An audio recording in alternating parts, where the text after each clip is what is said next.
Well, we heard just a few minutes ago those beautiful words, "In the beauty of the lilies, Christ was born across the sea, with a glory in his bosom that transfigured you and me. As he died to make men holy, let us live to make men free." Amen. And what a great and inspiring and patriotic service this has been. I have been blessed greatly by it, and I believe that all of you have also. And especially, I have read those words from the American's Creed many times, but those little children put me to shame at having them memorized like they do. Weren't they wonderful, those little children, little boys and girls?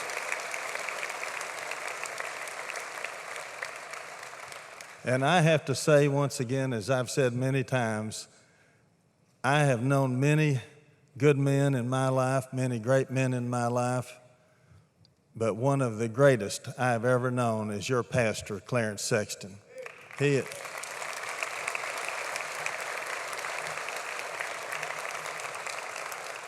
has so much love in his heart, and as all of you, I believe I have the privilege of representing one of the most patriotic districts in this entire country. And I'll tell you, this nation is a better place today, and this state is a better place, and this community is a better place because of the work of Pastor Sexton and because of the work of Temple Baptist Church and the students of Crown College who have gone out all over this country to do many good and wonderful things. And I am proud to be associated with each of you here tonight. Let me just be very brief here and say this. You know, those little children told us once again that great verse from 2 Chronicles 7:14. And it says at the first of that verse that we have to humble ourselves and pray.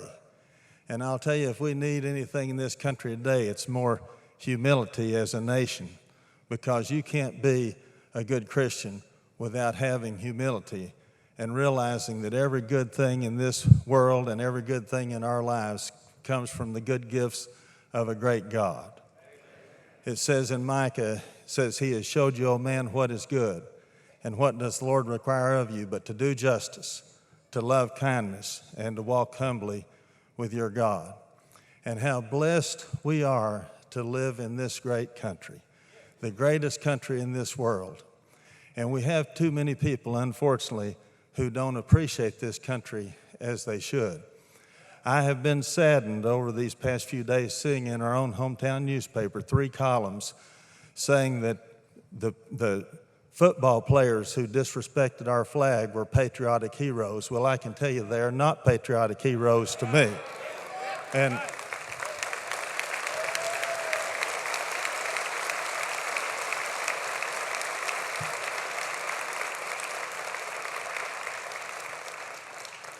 you know, the second stanza of our national anthem says, "Then conquer we must, when our cause it is just. And this be our motto, in God is our trust, and the star-spangled banner in triumph shall wave o'er the land of the free and the home of the brave." I will never forget 9/11.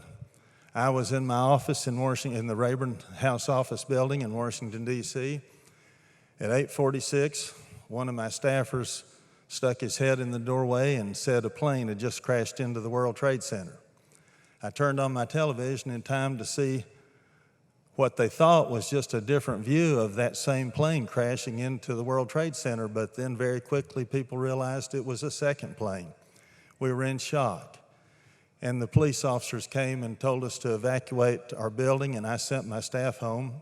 Halloran Hill had called, and I was on the radio with him, and the police came back in a few minutes and asked again.